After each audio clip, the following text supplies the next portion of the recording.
ಇನ್ನು ಇದೆಲ್ಲದರ ಜೊತೆಗೆ ಈ ಗುಜರಾತ್ ಬಂದರನ್ನು ಜಗ್ ವಸಂತ್ ಹಡಗು ತಲುಪಿದೆ, ಸಮಾಧಾನಕರ ಸಂಗತಿ. ವಾಡಿನಾರ್ ಟರ್ಮಿನಲ್ ತಲುಪಿದೆ LPG ಹಡಗು.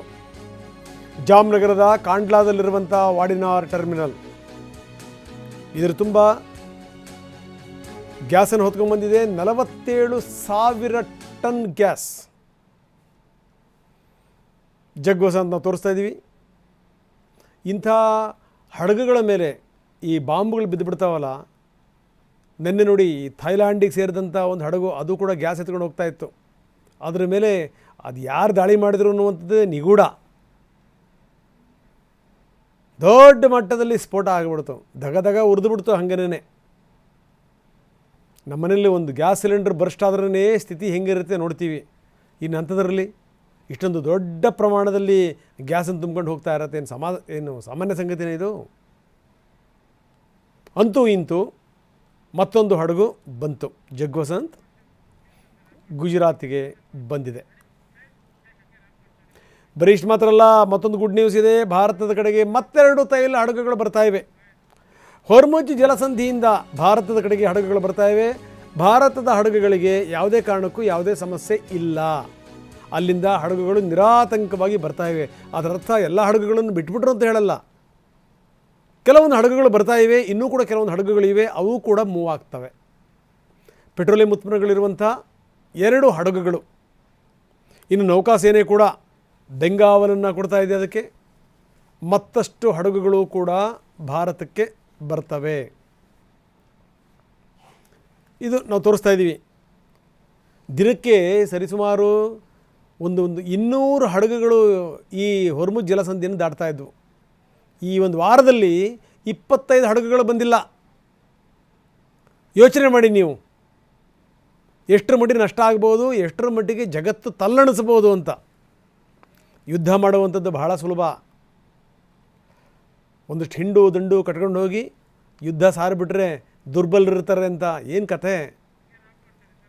ವಿಶ್ವದ ಮೇಲೆ ಅದರ ಪರಿಣಾಮಗಳು ಬರ್ತಾವಲ್ಲ, ಅದಕ್ಕೆ ಯಾರು ಜವಾಬ್ದಾರಿ? ವಿಶ್ವದ ಮೇಲೆ ಬೇರೆ ಬೇರೆ ನೀವ್ಯಾರೋ ಯುದ್ಧ ಮಾಡುವಂಥ ತಪ್ಪಿಗೆ ಬೇರೆ ಬೇರೆ ರಾಷ್ಟ್ರಗಳೆಲ್ಲ ನಲುಗ್ತಾ ಇವೆಯಲ್ಲ, ಒದ್ದಾಡ್ತಾ ಇವೆಯಲ್ಲ, ಅವ್ರ ಕಷ್ಟ ಕೇಳುವಂಥವ್ರು ಯಾರು? ಯಾಕಂದರೆ ನಾವೆಲ್ಲ ಪೂರ್ತಿ ಡಿಪೆಂಡ್ ಆಗಿರುವಂಥದ್ದು ಇಂಪೋರ್ಟ್ ಮೇಲೇನೆ. ಅಂಥದ್ರಲ್ಲಿ ಬರಬೇಕು, ನಮಗೆ ನಾವು ಬಳಸ್ಕೋಬೇಕು ಅಂತ ಸ್ಥಿತಿ. ಇನ್ನು ಕುವೈತ್ನಲ್ಲಿ ತೈಲ ಬೆಲೆ $118 ಏರಿದೆ. ಪ್ರತಿ ಬ್ಯಾರಲ್ ಕಚ್ಚಾ ತೈಲದ ಬೆಲೆ $118.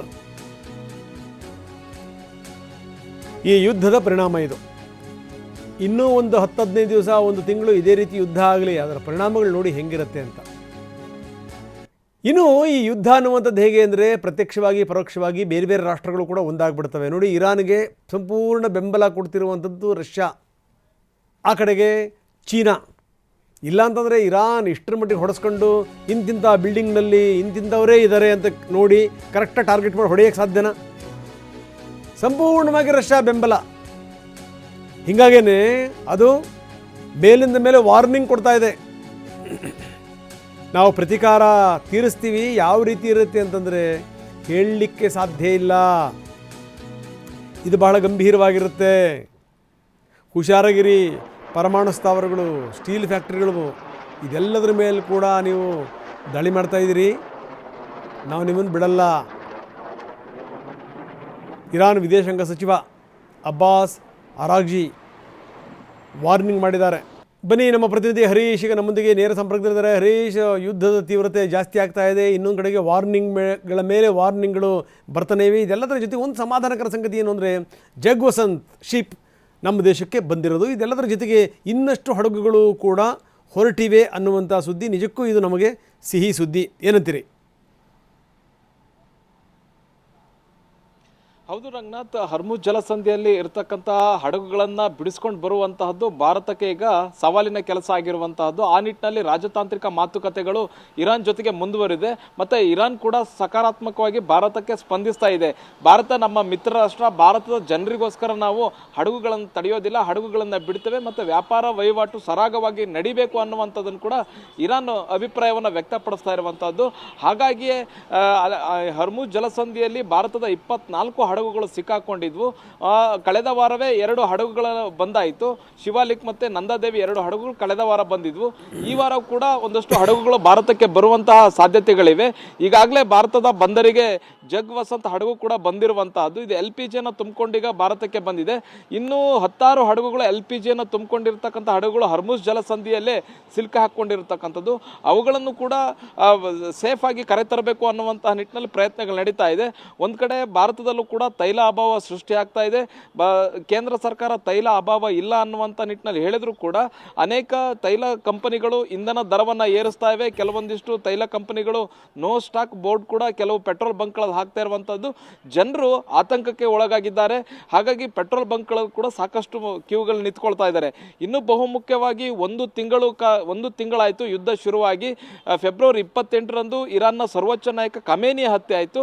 ಅದಾದ ನಂತರ ನಿರಂತರವಾಗಿ 1 ತಿಂಗಳು ಪ್ರತಿಕಾರದ ಪ್ರತಿಜ್ಞೆಯನ್ನು ಮಾಡಿದ್ದಂತಹ ಇರಾನ್ ಇಸ್ರೇಲ್ ಹಾಗೂ ಅಮೆರಿಕದ ಸೇನಾ ನೆಲೆಗಳನ್ನು ಗುರಿಯಾಗಿರಿಸಿಕೊಂಡು ದಾಳಿಯನ್ನು ಮಾಡ್ತಾ ಇದೆ. ಜೊತೆಗೆ ಕೊಲ್ಲಿ ರಾಷ್ಟ್ರಗಳಲ್ಲಿ ಯಾವ್ಯಾವೆಲ್ಲ ಅಮೆರಿಕಕ್ಕೆ ಸಪೋರ್ಟ್ ಆಗಿ ನಿಂತಿದ್ದಂಥ ರಾಷ್ಟ್ರಗಳ ಮೇಲೂ ಕೂಡ ಇರಾನ್ ಪ್ರತಿಕಾರದ ಸೇಡನ್ನು ತೀರಿಸ್ಕೊಳ್ತಾ ಇರತಕ್ಕಂಥದ್ದು. ಇವತ್ತು ಕೂಡ ನಿರಂತರವಾದ ದಾಳಿಯನ್ನು ಮಾಡಿದೆ. ಇರಾನ್ ಜೊತೆಗೆ ಇವತ್ತು ಸಾಥ್ ಕೊಟ್ಟಿರ್ತಕ್ಕಂಥದ್ದು ಯೆಮೆನ್ನಲ್ಲಿರ್ತಕ್ಕಂಥ ಹೌತಿಸ್ಗಳು ಕೂಡ ಖಂಡಾಂತರ ಕ್ಷಿಪಣಿಗಳನ್ನು ಟೆಲ್ ಅವೀವ್ ಮೇಲೆ ದಾಳಿ ಮಾಡಿರುವಂತಹದ್ದು. ಟೆಲ್ ಅವೀವ್ ಮೇಲೆ ದಾಳಿ ಮಾಡಿ ದೊಡ್ಡ ದೊಡ್ಡ ಕಟ್ಟಡಗಳನ್ನು ಹೊಡೆದುರುಳಿಸುವಂತಹ ಕೆಲಸವನ್ನು ಯೆಮೆನ್ನ ಹೌತಿಸ್ಗಳು ಮಾಡ್ತಾ ಇದ್ದಾರೆ. ಮತ್ತು ನಾವೇ ಇಸ್ರೇಲನ್ನು ಟಾರ್ಗೆಟ್ ಮಾಡಿದ್ದೀವಿ ಅನ್ನುವಂಥದ್ದನ್ನು ಘೋಷಣೆಯನ್ನು ಕೂಡ ಈಗ ಹೌತಿಸ್ ಮಾಡ್ಕೊಂಡಿರುವಂತಹದ್ದು. ಈಗ ಮುಖ್ಯವಾಗಿ ಲೆಬನಾನ್ ಮೇಲೂ ಕೂಡ ಇಸ್ರೇಲ್ ಏನು ದಾಳಿ ಮಾಡ್ತಾ ಇತ್ತು, ಇರಾನ್ಗೆ ಸಪೋರ್ಟ್ ಆಗಿದ್ದಂತಹ ಹೆಜ್ಬುಲ್ಲಾ ಸಂಘಟನೆಗಳ ಮೇಲೆ ಗುರಿಯಾಗಿರಿಸಿಕೊಂಡು ಇರಾನ್ ಮಾಡ್ತಾ ಇದ್ದ ದಾಳಿಗೆ ಪ್ರತಿಯಾಗಿ ಈಗ ಹೌತಿಸ್ ಕೂಡ ಈಗ ಅಖಾಡಕ್ಕೆ ಇಳಿದಿರುವಂತಹದ್ದು. ಅವರು ಕೂಡ ಈಗ ಇಸ್ರೇಲ್ ಮೇಲೆ ದಾಳಿಯನ್ನು ಮಾಡ್ತಾ ಇದೆ. ಒಂದು ಕಡೆ ಅಮೆರಿಕ ಅಧ್ಯಕ್ಷ ಡೊನಾಲ್ಡ್ ಟ್ರಂಪ್ ಅವರು ಹೇಗಾದರೂ ಮಾಡಿ ಈ ಯುದ್ಧದಿಂದ ಹಿಂದೆ ಬರಬೇಕು ಅನ್ನುವಂಥ ನಿಟ್ಟಿನಲ್ಲಿ ಸಾಕಷ್ಟು ಪ್ರಯತ್ನಗಳನ್ನ ಮಾಡ್ತಾ ಇದ್ದಾರೆ. ಆದರೆ ಇರಾನ್ ಬಗ್ತಾ ಇಲ್ಲ. ಕಳೆದ 1 ತಿಂಗಳಿಂದಲೂ ಕೂಡ ಸಂಪರ್ಕದಲ್ಲಿ ಇನ್ನಷ್ಟು ನಿಮ್ಮಿಂದ ವಿವರಗಳನ್ನು ಪಡಿತೀನಿ. ಇರಾನ್ನ ಕೈಗಾರಿಕಾ ಮೇಲಿನ ದಾಳಿಗೆ ಪ್ರತೀಕಾರವನ್ನು ಹೆಂಗೆ ತೀರಿಸ್ಕೊಳ್ತಾ ಇದೆ ನೋಡಿ. ಬಹ್ರೈನ್ನ ಬಾಪ್ಕೋ ರಿಫೈನರಿ ಮೇಲೆ ಇರಾನ್ ದಾಳಿ ಮಾಡಿದೆ. ಬಹ್ರೈನ್ ಒಂದು ಚಿಕ್ಕ ರಾಷ್ಟ್ರ, ತುಂಬ ಪುಟ್ಟದ್ದು, ಒಂದು ಸಣ್ಣ ಸಿಟಿ ಥರ ಇದೆ ಅದು. ಇಸ್ರೇಲ್ ಮೇಲೆ ಇರಾನ್ ನಿರಂತರವಾದಂಥ ದಾಳಿ ಮಾಡ್ತಾ ಇದ್ದಾರೆ. ಇಸ್ರೇಲ್ನ ಸುಮಾರು 121 ಪ್ರದೇಶಗಳಲ್ಲಿ ಸೈರನ್ ಹೊಡ್ಕೊಳ್ತಾ ಇದೆ. ಜನವಸತಿ ಪ್ರದೇಶಗಳ ಮೇಲೆ ಕ್ಷಿಪಣಿಗಳು ಬೀಳ್ತಾ ಇವೆ. ಜನ ಬೆಚ್ಚಿ ಬಿದ್ದಿದ್ದಾರೆ. ಸುರಕ್ಷಿತ ಪ್ರದೇಶಗಳಿಗೆ ಜನರನ್ನು ಸ್ಥಳಾಂತರಿಸಲಾಗಿದೆ.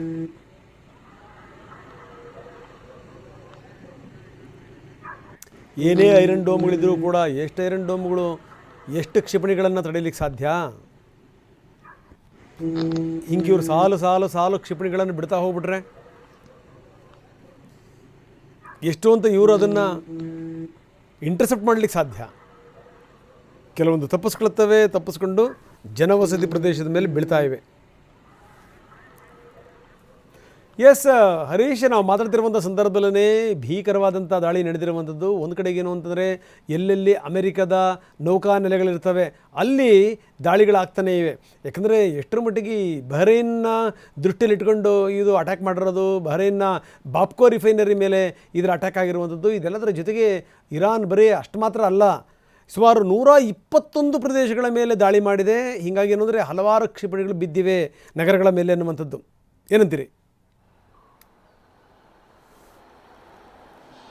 ಹೌದು ರಂಗನಾಥ್, ಇನ್ನಷ್ಟು ಅಗ್ರೆಸಿವ್ ಆಗಿ ಇರಾನ್ ದಾಳಿಯನ್ನು ಮುಂದುವರಿಸ್ತಿರುವಂತಹದ್ದು. ಕೊಲ್ಲಿ ರಾಷ್ಟ್ರಗಳಲ್ಲಿ ಅಮೆರಿಕ ಏನೇನೆಲ್ಲ ಸವಲತ್ತುಗಳನ್ನು ಕೊಲ್ಲಿ ರಾಷ್ಟ್ರಗಳಲ್ಲಿ ಪಡೀತಾ ಇದೆ, ಆ ಸವಲತ್ತುಗಳ ಮೇಲೆಲ್ಲವೂ ಕೂಡ ಇರಾನ್ ದಾಳಿಯನ್ನು ಮಾಡ್ತಾ ಇರುವಂತಹದ್ದು. ಬಹುಮುಖ್ಯವಾಗಿ ಸೌದಿ ಅರೇಬಿಯಾದ ಪ್ರಿನ್ಸ್ ಸುಲ್ತಾನ್ ಅನ್ನುವಂತಹ ಏರ್ಪೋರ್ಟ್ ಮೇಲೆ ದಾಳಿಯನ್ನು ಮಾಡಿ ಅಲ್ಲಿದ್ದಂತಹ ಅಮೆರಿಕದ KC-135 ಯುದ್ಧ ವಿಮಾನದ ಮೇಲೆ ದಾಳಿಯನ್ನು ಮಾಡಿರುವಂತಹದ್ದು. KC-135 ಯುದ್ಧ ವಿಮಾನ ಅಂತಂದರೆ ಆಕಾಶದಲ್ಲಿಯೇ ಯುದ್ಧ ವಿಮಾನಗಳಿಗೆ ಇಂಧನವನ್ನು ತುಂಬುವಂತಹ ಒಂದು ಯುದ್ಧ ವಿಮಾನ. 1950ರಲ್ಲೇ ಇದು ಅಮೆರಿಕದ ಸೇನೆಯನ್ನು ಸೇರುತ್ತೆ. ಇದು ಸಾಕಷ್ಟು ಒಂದು ಅಮೆರಿಕದ ಸೇನೆಗೆ, ವಾಯುಸೇನೆಗೆ ಒಂದು ಬೆನ್ನೆಲುಬಾಗಿ ಕೆಲಸವನ್ನು ನಿರ್ವಹಿಸುತ್ತೆ. ಸುಮಾರು ಒಂದೇ ಸಲ 2 ವಿಮಾನಗಳಿಗೆ ಇದು ಇಂಧನವನ್ನು ತುಂಬಿಸಬಲ್ಲದು.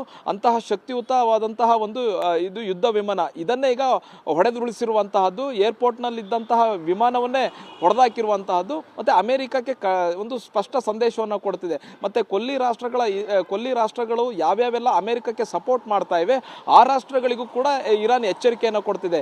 ಬಹ್ರೈನ್ನಲ್ಲೂ ಕೂಡ ಇವತ್ತು ಬೆಳಗ್ಗೆ ಅದೇ ಆಗಿರುವಂತಹದ್ದು. ಇವತ್ತು ಬೆಳಗ್ಗೆ ದಾಳಿಯನ್ನು ಮಾಡಿರುವಂಥದ್ದು, ರಿಫೈನರಿ ಮೇಲೆ ದಾಳಿಯನ್ನು ಮಾಡಿ ಎಚ್ಚರಿಕೆಯನ್ನು ಕೊಟ್ಟಿದೆ.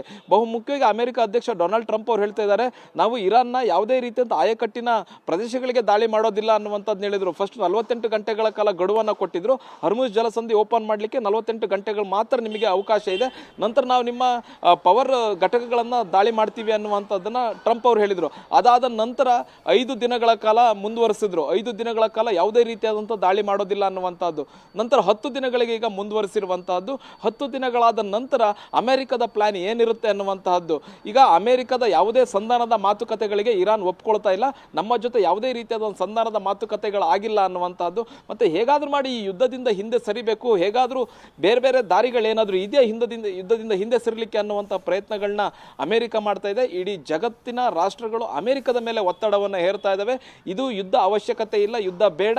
ಮತ್ತೆ ಅಮೆರಿಕಕ್ಕೆ ಯಾವ ದೇಶಗಳು ಕೂಡ ಸಾಥನ್ನು ಕೊಡ್ತಾ ಇಲ್ಲ.